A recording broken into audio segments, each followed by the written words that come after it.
Have you ever thought just how boring or ridiculous news commentary is today? Welcome to the Real Jacks Podcast with Jim and Larry. The Real Jacks Podcast. From crime and politics to entertainment, you can expect something different. Now, let's get real, Jacks.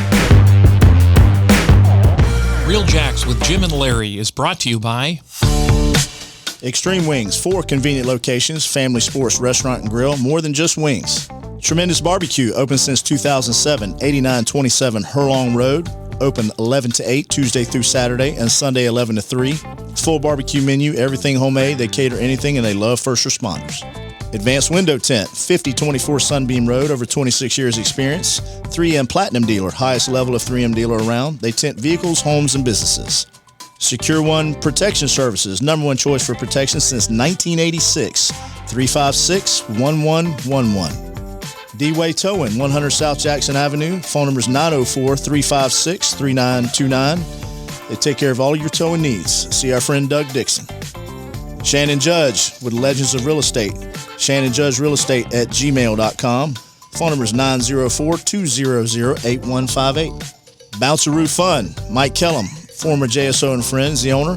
Serving North Florida for over 15 years and over 10,000 parties. Bounceroo offers a large selection of inflatable hoppers, water slides, interactive games, concessions, and frozen drinks.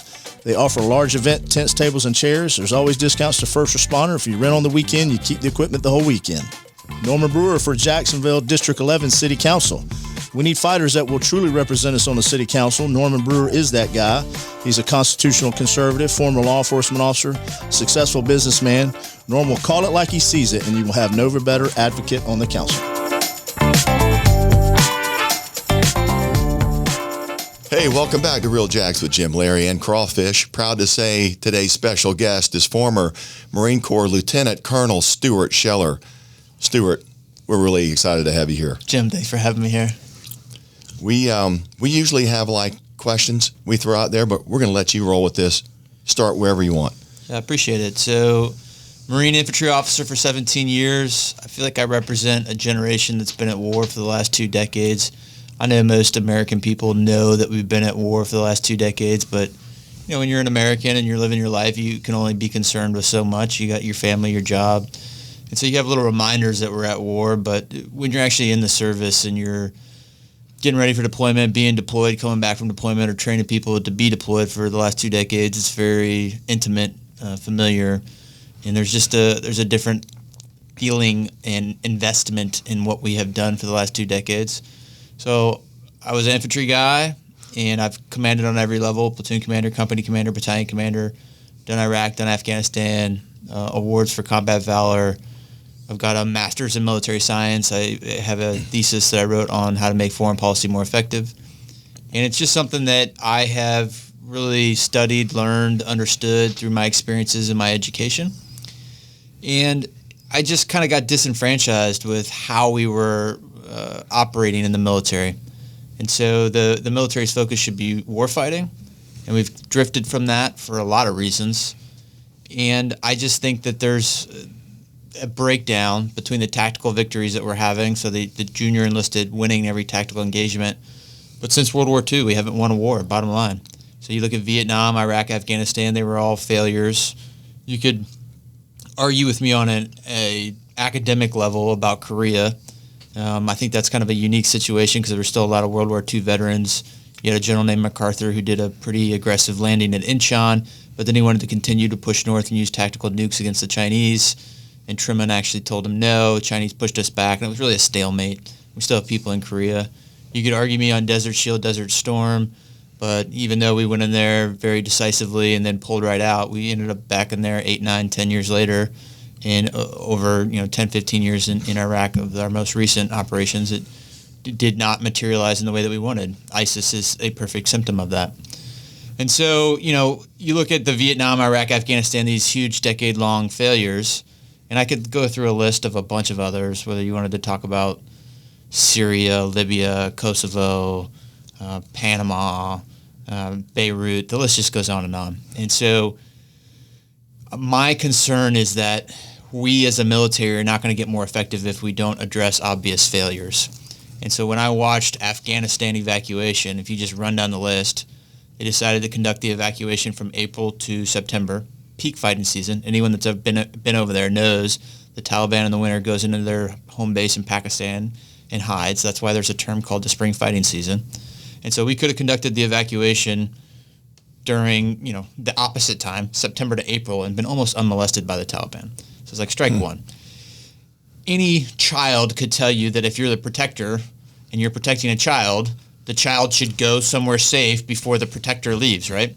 So why you would pull military troops out of Afghanistan before pulling all the American citizens out is just, again, a child could tell you that that's the wrong answer. So we drew out from 2,500 to 650 with everybody still in Afghanistan.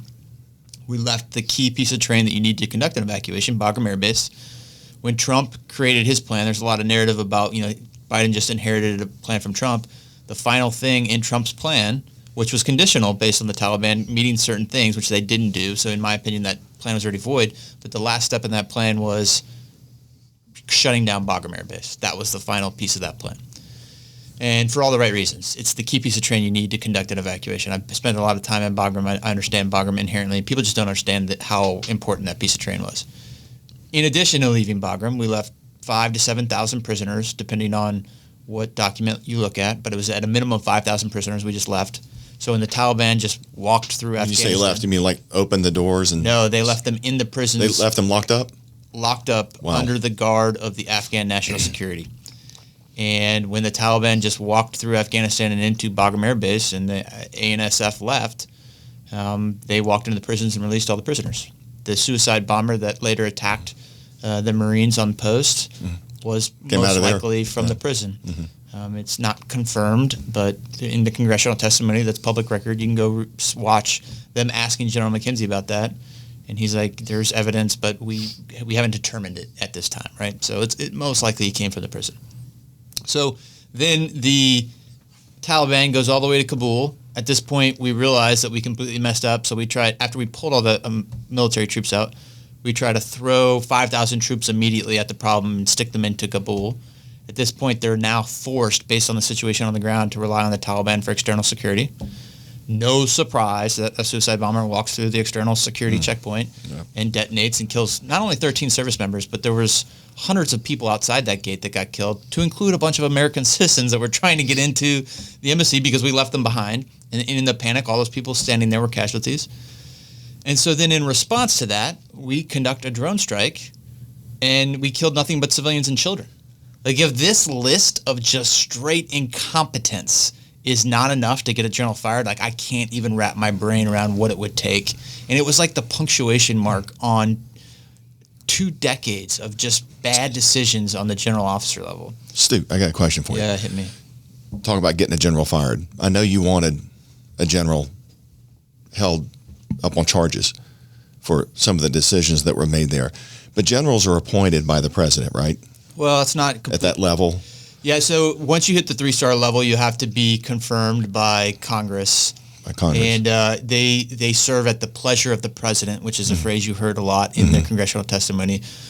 So there really isn't a system of checks and balances for senior generals because they're confirmed by Congress and then they serve at the pleasure of the president. What the problem is, after I've reflected on this a lot, thought about it a lot, in the Constitution and the Declaration of Independence, kind of the founding documents of our government, the founding fathers envisioned the military to be a domestic defense instrument. So they didn't actually build in, like we have in a lot of other functions, checks and balances for the American military.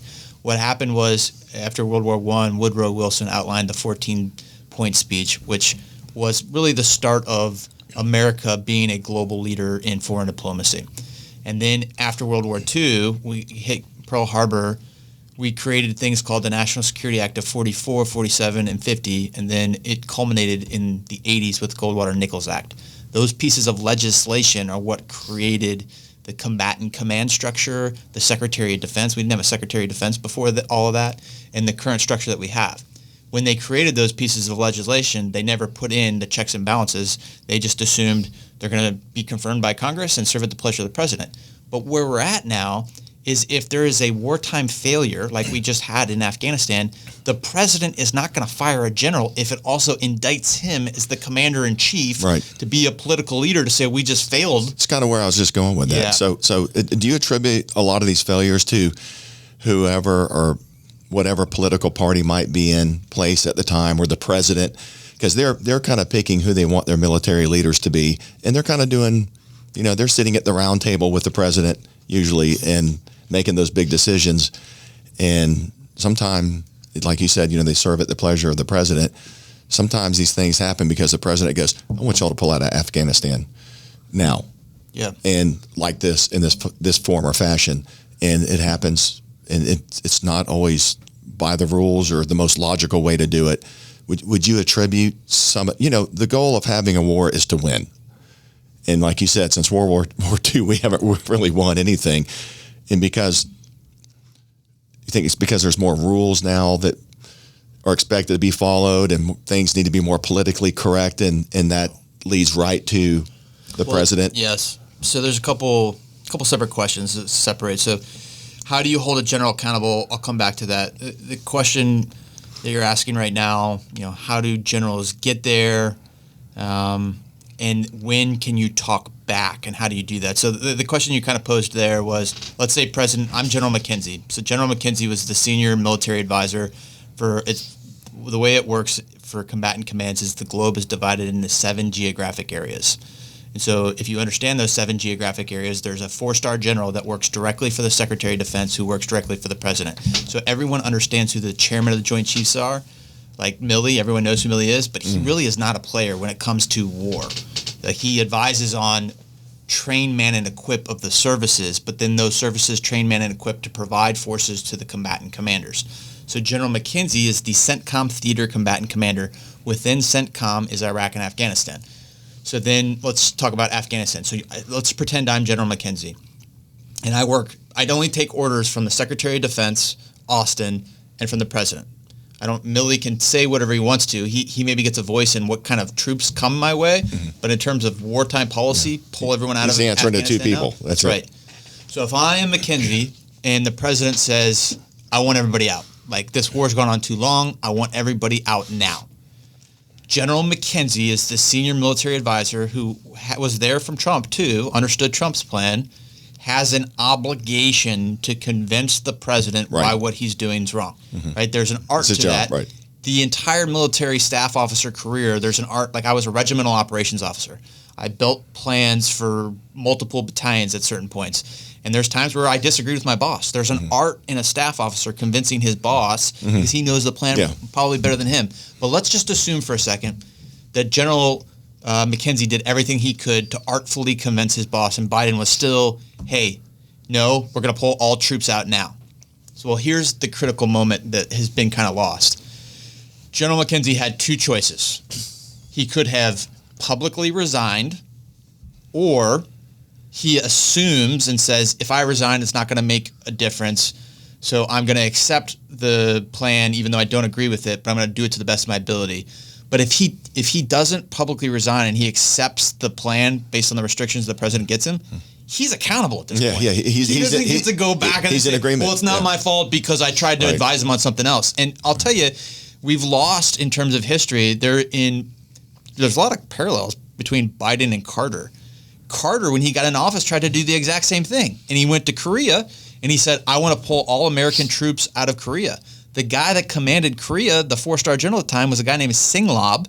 And Singlob went behind closed doors and tried to convince the president, President Carter, no, if you do that, it will start a war between North Korea and South Korea, and this whole thing will fall apart and all our sacrifices won't be worth it. Carter said, I hear what you're saying, but no, I want you to pull all the troops now.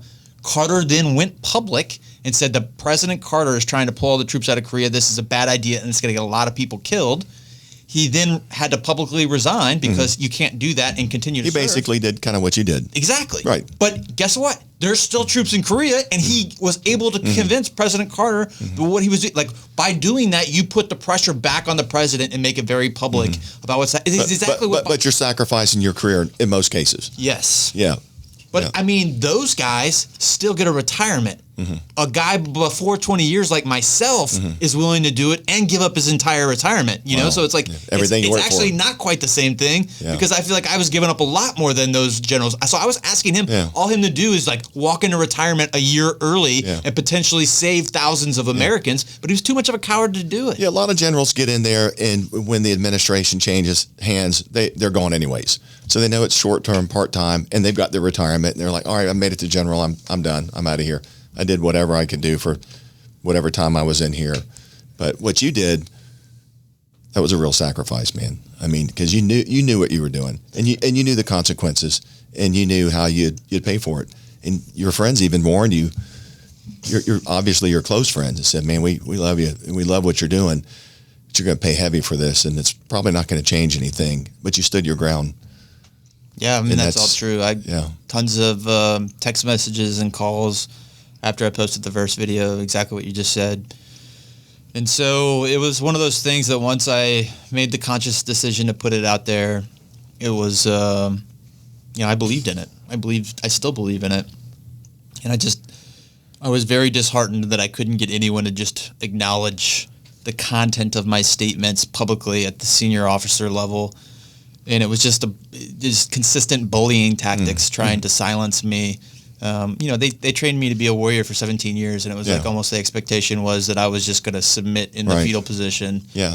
And I was just You're not built that way. It's not, they built you to be different. I know, that's what I'm saying. You would think that they, being the organization who built me, would have a little bit of understanding or insight into how I might actually react if they tried to bully me. And it was very surprising to me the way it played out. So I guess that's yes man politics right there. Right there. Yeah. When they built that system, and that applies across, but in that spectrum, it's a whole different level.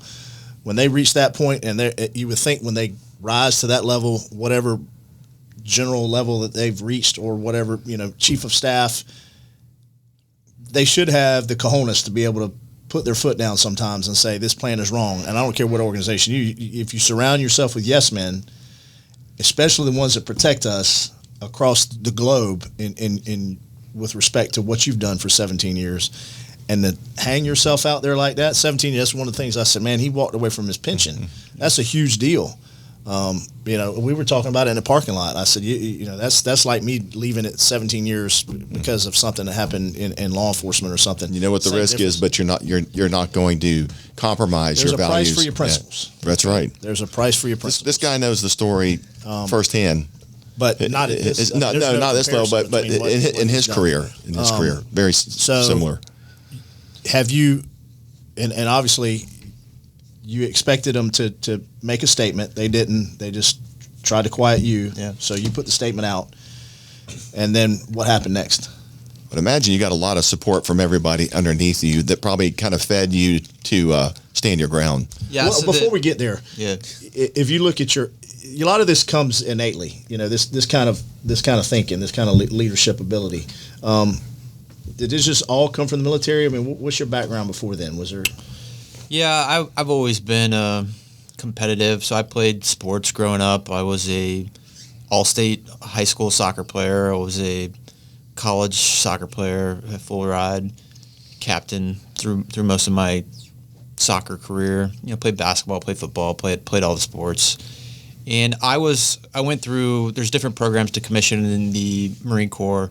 Most people go through like some type of ROTC, PLC, which essentially means you have, in college you want to be an officer in the military, or you can go to the service academy. There's also a program called OCC where it's like you graduate the college and then decide one day I want to go be a Marine officer, and it's a little bit harder to get through that. And that's the route I took. I never had aspirations to be a Marine officer, but when the war kicked off, it was 2004. I had graduated college with an accounting degree, and like I said, I had always been in competitive sports. I always knew I wanted to serve my country. I got my accounting degree because I wanted to be in the FBI. In my mind, I always just wanted to be the good guy fighting bad guys, right? And it's always a little bit simpler when you're younger, like who's the good guys and who's the bad guys. Sounds like you assumed a lot of leadership roles, though, early on. Yeah, I did. Just naturally did it. That's right. Yeah. Mostly through sports. Right. I did like Boy Scouts for a little bit. I was in like the National Honor Society. I always got good grades, but I like to have fun. I like to go out with my friends. I like to four-wheel and just, hang out probably more than being the AP chemistry guy, right? But I was intelligent and I was athletic, and I put in my application once the war broke out, not thinking it was going to be a career, and it just kind of fell into that because I truly enjoyed being a Marine officer. That's incredible. You look at that background, sometimes it lends itself to who you become as a person, and then you realize, and you spoke about this, when you're younger, it's the good guys and the bad guys. Yeah.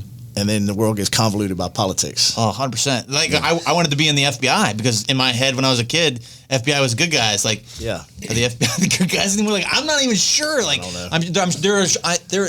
Clarify that there are a lot of great Americans that are in the FBI. Oh, absolutely. But it's the how the organization can be used. Mm-hmm. Who sets the tone? That sets the tone. It's the same thing yeah. with the military, right? So it's like, it gets so confusing as you get older, and you just want to be one of the good guys, and it's really hard to do that.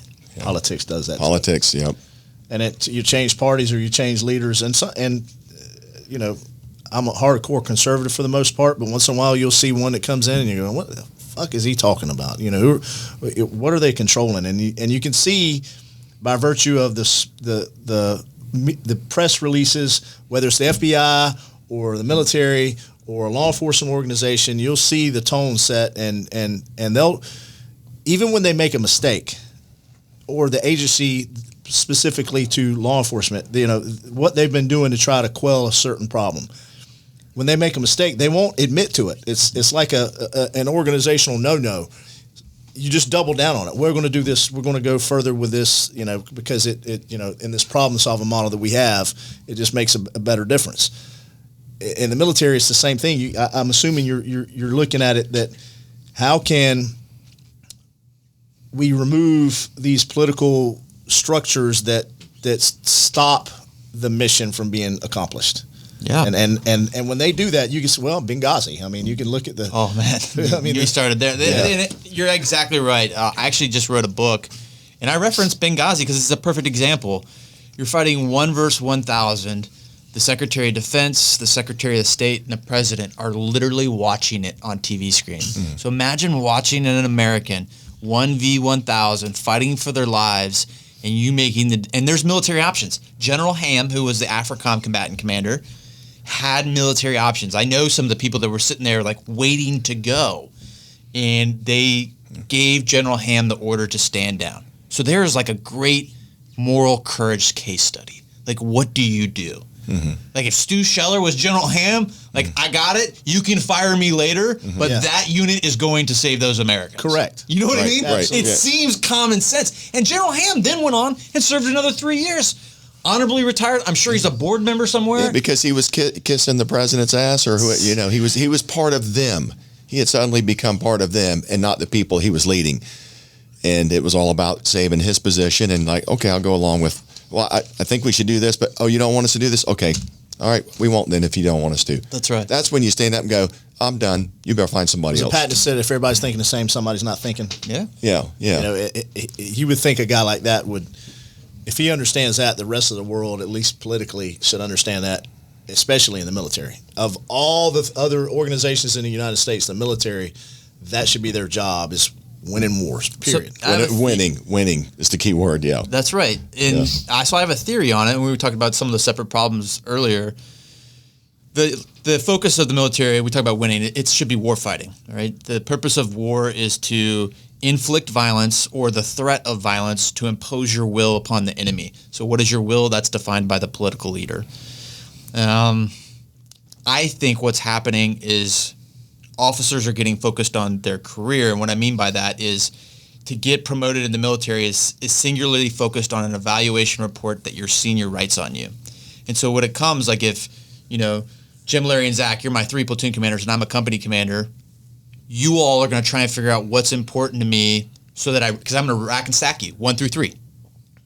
And so Zach, think warfighting is the greatest thing, but if Larry gives me the annual training statistics and sets up the family day event and just impresses me, giving me what I want, he gets ranked number 1 and you get ranked number 3, right? And so what happens is a singular focus on impressing your boss is how you navigate your career, and warfighting may only be important if your boss at that given time thinks it's important. And also, so in navigating your career, you're drifting from warfighting. The people that usually get the favorable impression from their boss is by not pushing back on their boss. And so we're literally developing people that when they, after four stars, you're 40 years of not pushing back so that you can make him happy. Right. So then when they get to the 4-star level, and we're talking about General Ham, we're talking about General McKenzie, these people that need to have the moral courage and the internal fortitude to push back, they've literally been bred through the system to not push back. And that's the problem. And I think the whole system is flawed. Yet if you're a free thinker and a free thinker with conviction, that can be a problem. Yeah, because that's you. Well, those promotions should be a byproduct of leadership. They should see that ability in you, and how you lead other people, and how effective you are at war fighting, whatever your path is, and your promotion be that, not that you kiss somebody's ass. Yeah. So my theory is it should be based on warfighting competition. So figure out the rules of the game. How do you determine a winner in, like, there's a book called Ender's Game. It doesn't matter. Figure out what the competition is. Give me a company, give me a platoon, give me the same size element as my enemy, and determine how you win. And then you fight, and then you have a referee and you evaluate. And if I win, then it doesn't matter how much your boss likes you. It's based on real competition. Right. You know, like, it just seems so common sense to me. And even if you wanted to balance it out and say, okay, well, some of these guys are just like, they're so off the reservation, even though they're great warfighters. Okay, so then maybe make 50% of their promotion based on the boss's impression. But, like, to not have even a slice of it be based on how you can perform as a warfighter. And I've watched this. I've watched young captains at the basic school going against other young captains, and we had some free play. And the ones that everyone thought were just losers and had written off because their bosses didn't like them were consistently winning. And so it made me, like, step back and think, like, this is crazy. Like, that guy, I almost said his name. I'm not going to say his name, but, like, that guy that no one likes is beating all of you every single time. And so just the whole system needs to be re-examined, because just look at the facts. We haven't won a war since World War II. We've literally almost been at war for the last 60 years. Like, if you count up all the little small conflicts. Well, it's kind of what I was talking about. It all really boils down to, because it all goes to whatever the president wants. And he may sit there and listen to all of his staff and all of his generals or admirals or whatever's in the room. But if they have their own political agenda, you know, and then you've got those guys that want to save their career. I mean, I got this high. So if they're not going to push back, they're kind of politicians at that point themselves. 100%. You know, when they get to that level, they're also politicians. So it's whoever says yes and brings the coffee and donuts. The Danish is that you know, whoever's in charge likes, right? Yeah. That's what we're doing now. Yeah. I mean, it's what it sounds like. We legitimately do that. Yeah. That's a fact. Yeah.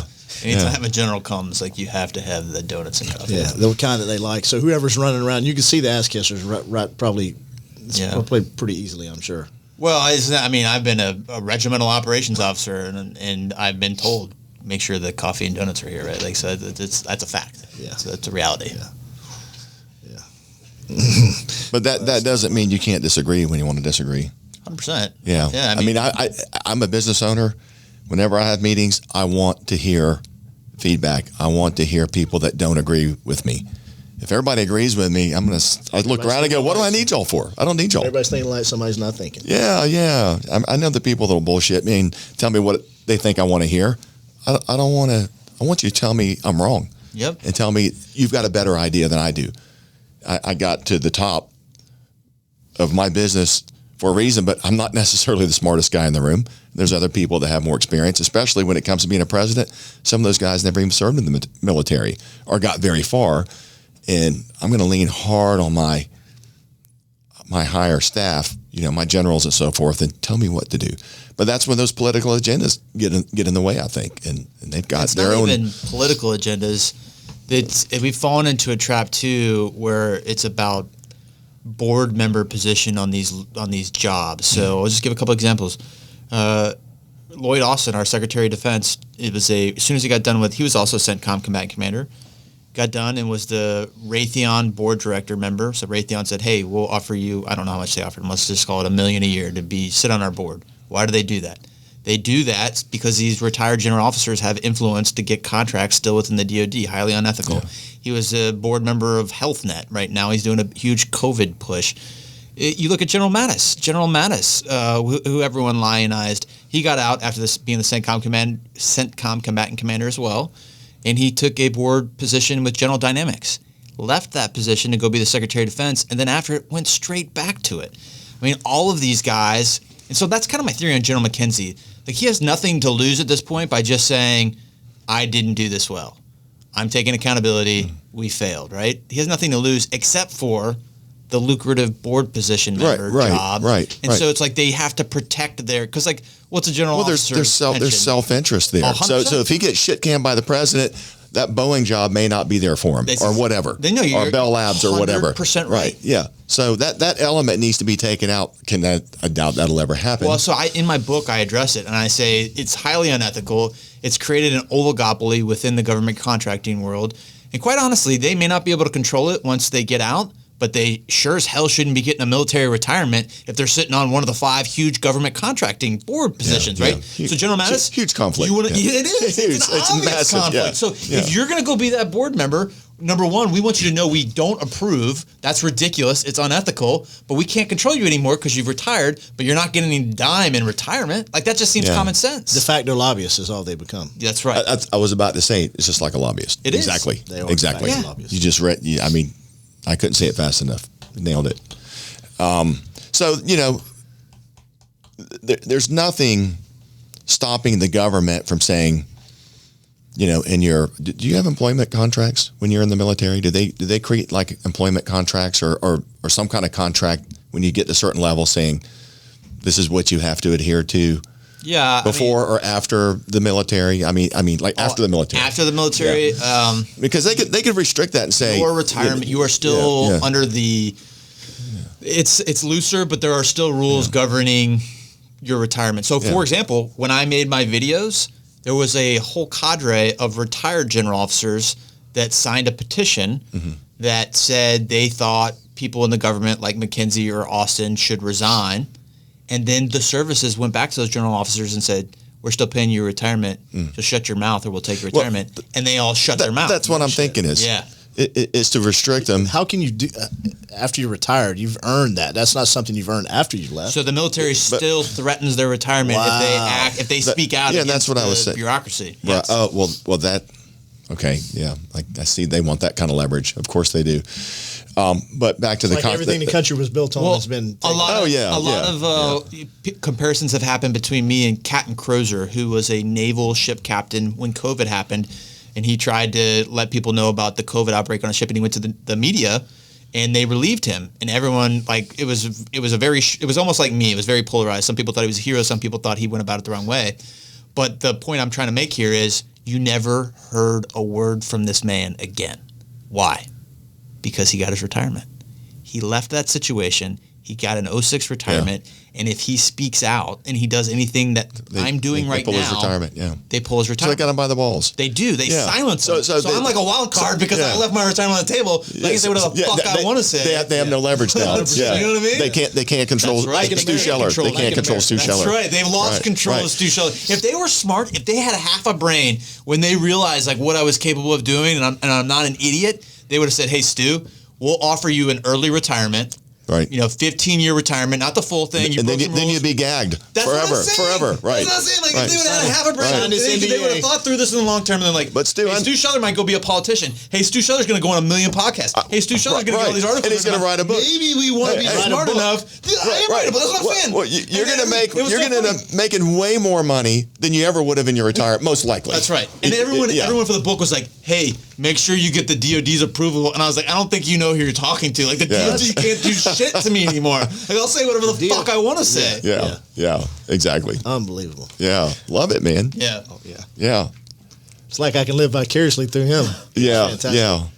He's got a similar story to yours, and we can talk about that on another show. But he's kind of a wild card like you, and he's got You're talking about life and death. Strong convictions, though. I mean, he's a guy that's got strong convictions and principles, and was asked to, don't talk about that. And he's like, when you start moving up the ladder like you guys do, and you're kind of in the middle, you're not at the bottom, but you're not at the top.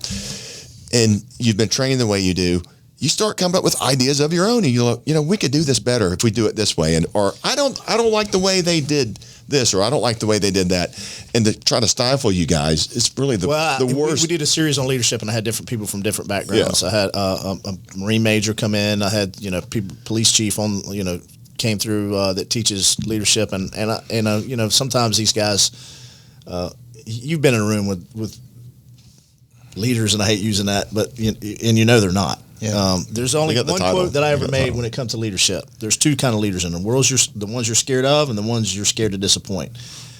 Always be the latter. That's what I told. So we'd have new sergeants and lieutenants come up. When I was the chief, and you'd have these discussions, new supervisors training, that kind of stuff. I always wanted to work for the ones, and I remember the ones that I worked for that I just don't want to disappoint that guy. Not that guy's a dick.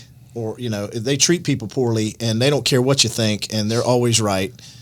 Or the guy that's like, they're going through the door and I don't want them to go through the door first. I want to be ahead of them because I want to protect them because that's the kind of person I want to work for.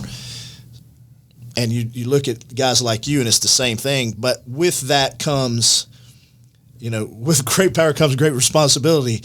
When you have the ability to lead people like that, you feel a responsibility for them. And when you say there's two kind of leaders in the world, the ones you're scared of, the ones you're scared to disappoint, the person you're scared to disappoint is also scared to disappoint you. Yeah. And when they see, it infuriates you when you see those persons, in those case, in case of Afghanistan, the withdrawal done piss poorly and people getting killed, it infuriates you because that leadership failed and no one's taking accountability for that. So, Larry, the guy you just described is former Rear Admiral Don Gabrielson. Wouldn't you say he's that kind of guy? Yeah. You didn't want to disappoint him. He brought up somebody. My dad was, he was in the military briefly. I don't know if you call it military, but he was in the military, Air Force. Everybody calls that the military. But he's pretty hard on me. He's a really bright guy, really quiet. But he talked about Korea, and he talked about MacArthur and Truman, and calling off. Moving forward, and he I don't know how many times he brought that up to him, but he said, man, he was right. They should have let him go. So when you see that, and it's these geopolitical, nuances that they try to have in this one world order or whatever they're trying to do at levels far above my thinking sometimes, it's almost collateral damage it's acceptable. But it's not all the time. And in that case, it's not acceptable. Somebody needs to be accountable for what happened there, and no one's owning it.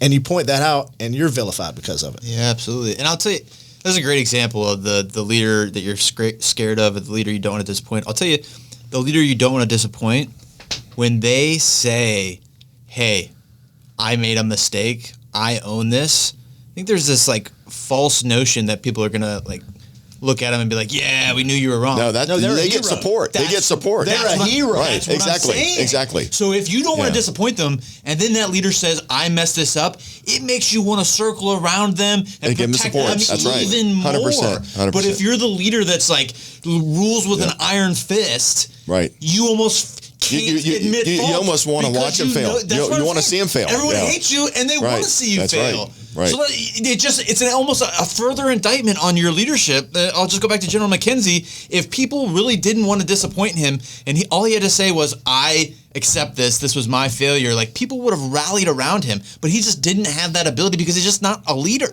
Yeah, and those guys are usually left alone. I mean, I'm not going to go there. I mean, the dude served 40 years, but I couldn't be more disappointed with a human. I couldn't be more disappointed with a human. Come on, man. Yeah, I don't get that. Yeah. Hey, Stu, we're going to stop here, and this will be part 1, and we're going to resume with part 2 later. How's that sound? Sounds good, guys. Okay. Enjoyed having you. Everybody, thanks for watching. Thanks for listening. That was former Lieutenant Colonel, Marine Corps Colonel, Stuart Scheller. We're going to have him back again soon. You guys stay tuned. That's a wrap for Real Jacks with Jim, Larry, and Crawfish. We'll see you next time.